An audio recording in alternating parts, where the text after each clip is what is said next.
పాకిస్తాన్ ఇప్పటికే ప్రకటించిన సందర్భం అందరినీ రక్షించామంటారు. రెస్క్యూ ఆపరేషన్ పూర్తయింది, బంధనను విడిపించామంటూ చెప్పుకొస్తోంది పాకిస్తాన్. అయితే ఇదే అంశానికి సంబంధించి బలూచ్ లిబరేషన్ ఆర్మీ కీలక ప్రకటన, ఇన్ఫాక్ట్ సంచలన ప్రకటన కింద చెప్పుకోవాలి. దానికి సంబంధించిన బిగ్ బ్రేకింగ్ న్యూస్ చూస్తున్నారు.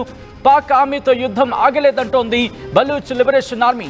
48 గంటల డెడ్ లైన్ దాదాపుగా ముగిసిన పరిస్థితి. డెడ్ లైన్ ముగిసింది, ఇకపై ఏం జరిగినా పాకిస్తాన్ ఆర్మీదే బాధ్యత అంటోంది Baloch liberation army. Jaffar express hijack operation కొనసాగుతోందంటోంది బలూచ్ లిబరేషన్ ఆర్మీ.